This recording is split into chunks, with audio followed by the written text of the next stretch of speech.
Here it is, another episode on the 2008 Mercedes E350. Today's little piece of fun is today's piece of fun, the carrier bearing and the housing. Let's get underneath. This is probably going to be quite a pain in the ass, actually. There is the carrier bearing. There's a couple of things in the way. That heat shield, this exhaust pipe, that bar. I don't really want to have to disconnect the exhaust at the Cadillac converter end. And also, if we come back here, that means taking these huge mufflers out. My plan, which may not work, is to unbolt the exhaust here. I'm going to give that a good soaking in penetrant first, and then just let it hang down, see if that works, and if that gives me enough room to remove the prop shaft. I do not know, but I've definitely got to get all this exhaust shielding out the way, because there's no fucking room. Worst case scenario, I guess I will take it out at this end. Oh dear, that would be a nightmare, wouldn't it? I don't even know where these converters join. Or are they part of the manifold? Wouldn't that be fun? I can't tell. I will inform you. Shit. I sure as hell don't want to have to cut the exhaust. That would be, oh no, that would be awful. But what I've got to do is get all this heat shielding out of the way, and that'll give me a better idea of what the fuck's going on.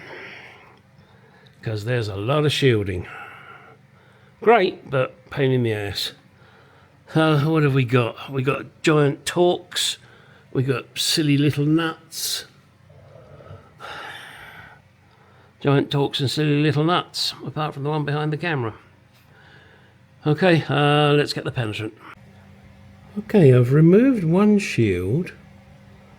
I'm wondering if I can just remove the rear half and then unbolt the carrier bearing here. I mean, they gave us a special little shield here that was split so it could be removed. I'll have to undo the rear and see if I can get it out. Well, I'm going to try and show you as much as I can. The exhaust brakes at this point. I'm pointing towards the rear with that connection there. Then I've taken off the mount there. Obviously I'd already disconnected here. Now do note that this has a long piece that you do have to kind of put a little bit of force in to get it to move on that rear mount at the back. And if you're like me, you'll get a mouthful of exhaust pipe. Then you'll also discover that you're holding this exhaust and there's nothing holding it up anymore. So you need to support it. I'm lucky I've got my ramp and I'm just supporting it on this crossbar here. Then the next thing I did was to take out the heat shield that was here, which is that one there. Don't forget to put it back in before you put everything back up. And you can drag it this way and then pull it out over the top of the exhaust here, which has got enough movement in it. Now, my next phase is to support the gearbox, take the gearbox mount out, which means I have to disconnect, oh, hang on, sorry, disconnect that exhaust bracket there, and here, and there, and the mount there, and there, whilst I have the gearbox supported, which I will support here on the pan with my jack down there and a block of wood. You will have to improvise with whatever you've got. I have marked it, and I will be marking it again to make sure that I get it back in the same place. And you really want to do that with every one of these joints, and especially when you separate this coupling up here, and I will show you that when I do it.